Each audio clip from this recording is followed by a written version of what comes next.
All right, and we're live. Go for it, Kenny. All Thank you. right. Thank you. One of the things I'd like to go over today is one of the things that I use a lot in my playing is an arpeggio, and I use um, I use the scales, the major scales, to learn my fingering, and then I move pretty quick out of the scales to the learning arpeggios, and what we're going to do today is learn a arpeggio um, that uses the root, the third, the fifth, and then the seventh. So we got four notes there, and I found with those four notes we can cover a lot of area, and that supports the harmony for the our keys that we're playing in. As long as we've got the 1, 3, 5, and 7, and I work primarily off of those four notes. This little arpeggio, we're going to actually start on the 7, which is on the low E string, the sixth string. We're going to start on the second fret and on the low E string. So that's our F sharp note. We're going to hit that with our first finger. And then we're going to go on to right to our root, which is going to be right under our second finger, right next to it. So we got second fret, low E string, right to our root. And then we're going to go right up the scale to our third. That's first finger, second fret, A string. So we got 7, root, and then third. And then we're going to end it with the fifth. So that's going to be on the A string, and it's going to be on the fifth fret. Now I'm a big pitcher guy, so this makes a pitcher to me. If you can kind of remember this pitcher. Now this little triad right here, this root, third, fifth, you'll see this all up the neck, and they're everywhere on the guitar. So this little pitcher here, you got your second finger on the root, your third is underneath your index finger on that A string, and then your fifth. That little triad right there, just go ahead and commit that to memory, because you're gonna use that from now on. It's all over the neck. But this little arpeggio starts on the seventh. We're just adding that seventh to this triad. So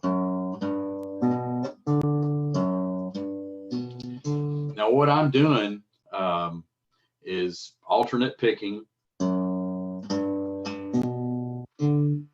So we got down, up, down, up.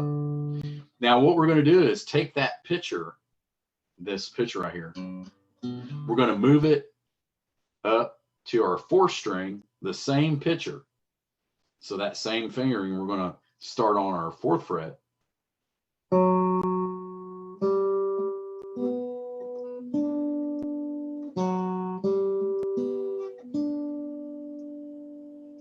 So same pitcher, starting on the fourth string, fourth fret.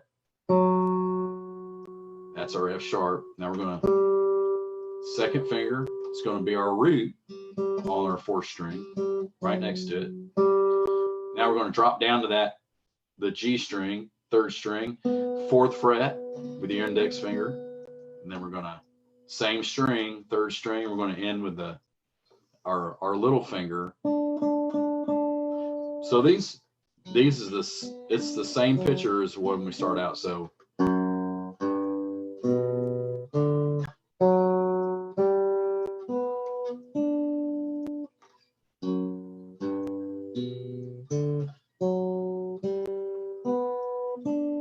Now we're going to put those two together. So.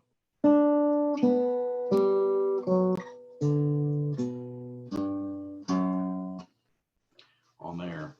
So. All right. So we're going to bring these two together.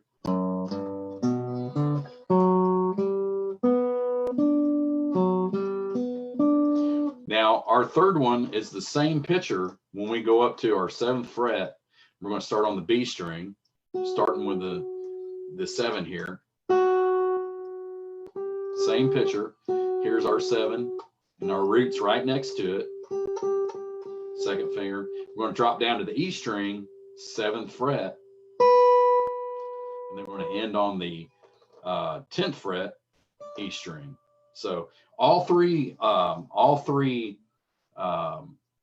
places here, it's got the same picture over all 6 strings. So here's the high one again on the 7th fret, B string, and then I'm going to go right next to it on the 8th fret, B string. 2nd finger, same picture, same fingering. 7th fret, we're going to have the E string. 10th fret, E string. So same picture throughout all 3 arpeggios here. 7, root, 3rd, 5th. So now you put all 3 of these together.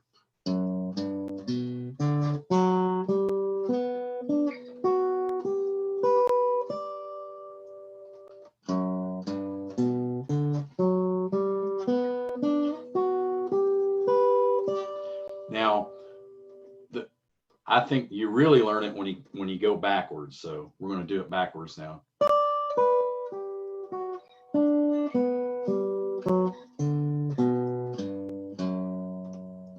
So now when I go backwards, I'm going to use my little finger and I'm going to target that 7th fret, 3rd string right there.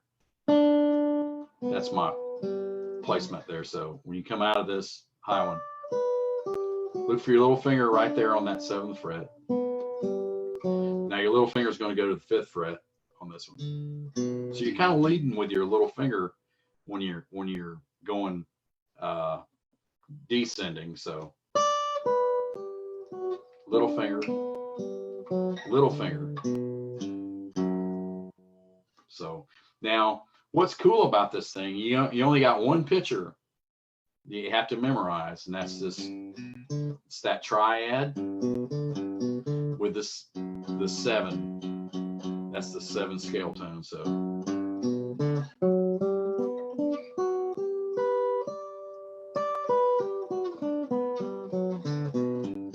now you don't have to do them in order either. You can start up here.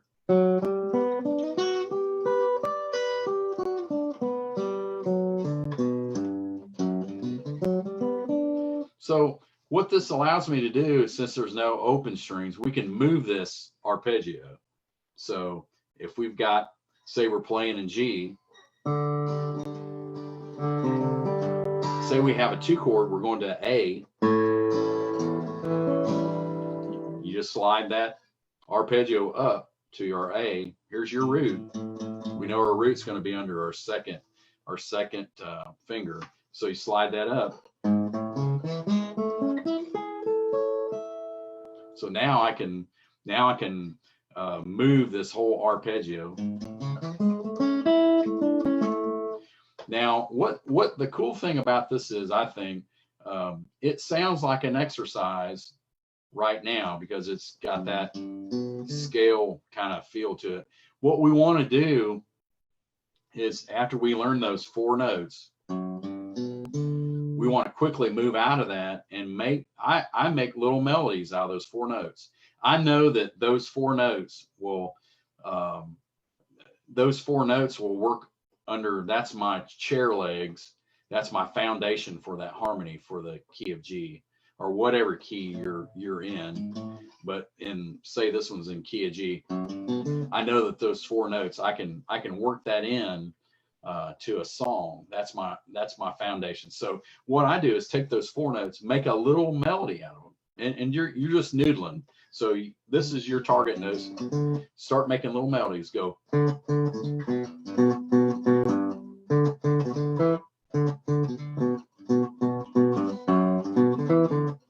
Start messing around with them and add notes to it. You can add notes. You can go.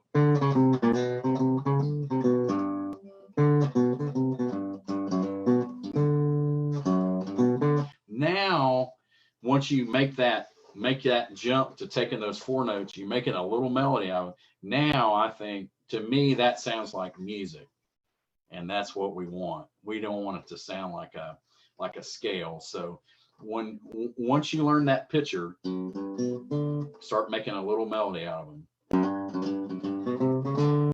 Now we can take that little melody and we can still move it up here, same picture.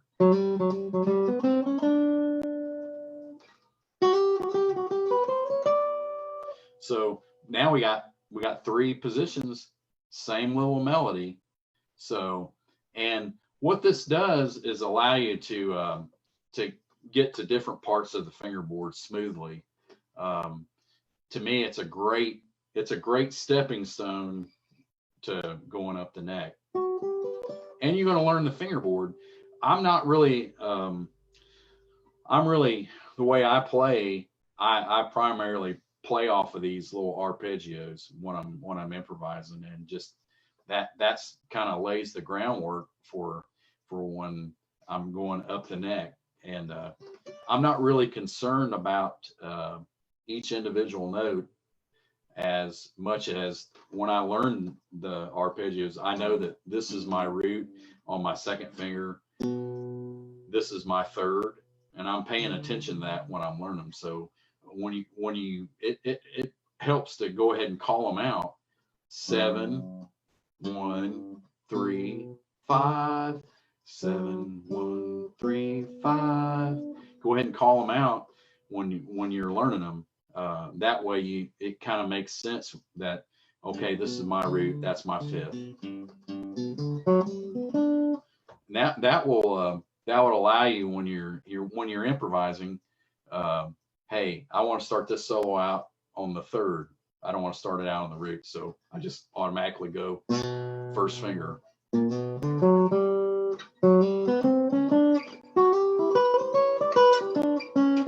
Say I want to end on the 5th. I know that's my little finger. So that's when you really learn it. But learn that picture. There's that triad. You can hear that. Da, da, da.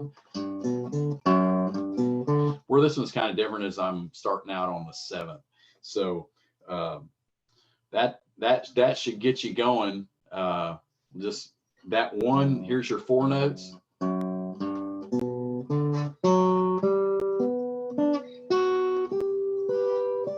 So now when you're sitting around, you got your guitar out, start trying to make little melodies out of those 4 notes. Add notes to it. I'm adding notes. We can add notes. Try doing the same note twice.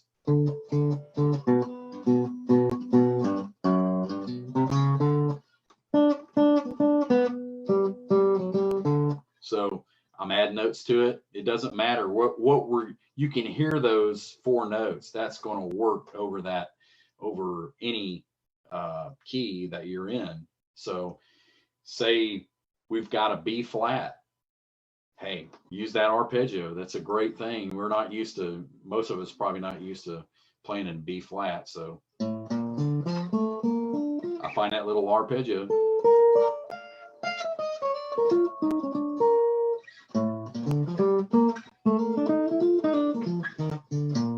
I'm making little melodies out of those 4 notes. That's my target note. So that's the next step once you learn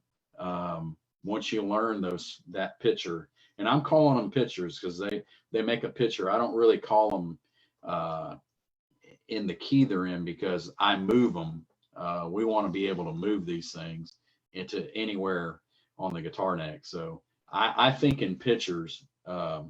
That's just the way I kind of I learned, and I'm more of a sound guy too. I know that this kind of sounds like a 3rd or in G. That makes a certain sound, as well as this makes a certain sound. That 5. So that's what you kind of learn through the arpeggios. You kind of, each one of those, the 3rd, 5th, and 7th of that chord has a certain weight that it carries through that song. So when you're kind of working through these tunes and arpeggio especially, pay attention. You hit your chord and hit that third, hit your fifth against that. Now the root, that you'll find out the root carries the least weight of a chord. The root has little weight, and then a lot of people I hear playing, they'll usually end up on the root or start their solo out on the root, especially when they go to a new key. And that's what we'll go over this week, you know, at the Tunefox thing is hey, we don't have to when we go to a new chord, we don't have to hit the root. It's better if you hit the third, fifth, and the seventh, because the third really brings out a lot of information for a new chord. So that's what I like to kind of go over is kind of you know, get away from when we go to our new chord on a song we're improvising, is not to use the root and use these other chord degrees in our arpeggio, because they all have a different kind of sound, different weight. And that's what we'll be going over in the lessons and stuff. But this is a great little thing. This is the only thing I really I've found that has the same pitcher. Our pitcher doesn't change over all 6 strings. It's the only thing I've really found that I've got one pitcher, but I've got 3 different areas over all 6 strings that we can use, and 3 different areas going spanning pretty much our whole playing area of our neck of our guitar. So I really like that. That's one of my favorite arpeggios, and because there's so much in it, and we can use those pictures. Next, like I said, the next step after you learn those 4 notes is start making little melodies out of them. Once you make those lines, and it can be really simple. It doesn't have to be elaborate or anything. Just so I'm adding rhythm to it. That's one of the things I'm doing. It's not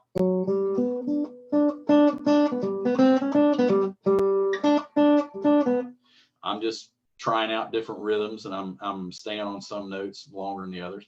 But what I'm doing is just basically, hey, these are my targets. I'm making little melodies out of them. And then to me, that's when it starts sounding like music. It doesn't sound like an exercise. And I think that's the key point in all this is, you know, we don't want it to sound like an exercise. We want it to sound like music. And that's an important thing. So hope this helps, and have fun with this one.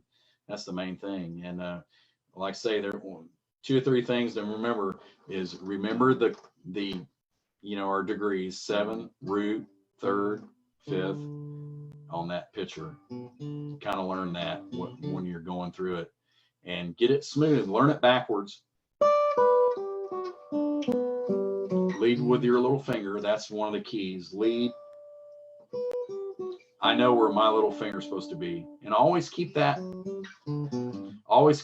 fingering. That's the same fingering as a major scale. I kept my fingering on the arpeggios. I keep all that same. The scales is going to align your fingers, but the arpeggio is going to allow you to break it down to the most simple notes that's going to work over a certain key. That's your basic harmony, that 1, 3, 5, and 7, and that's going to tell you everything you need to know about that chord. It's going to tell you whether it's major or minor.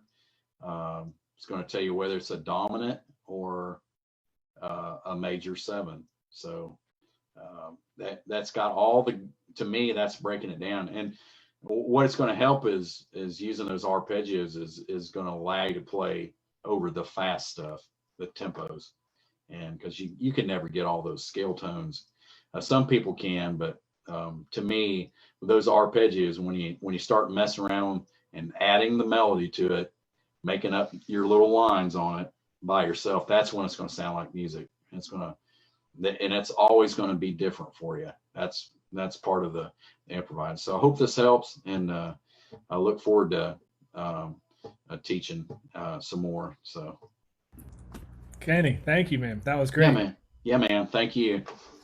Cool. We'll see you at camp in a couple weeks, and hopefully everybody else will join us there. You can find more details at tunefox.com/camp, and email me at camp@tunefox.com if you have any questions. Thank y'all. All right. Yeah, man. Thank you.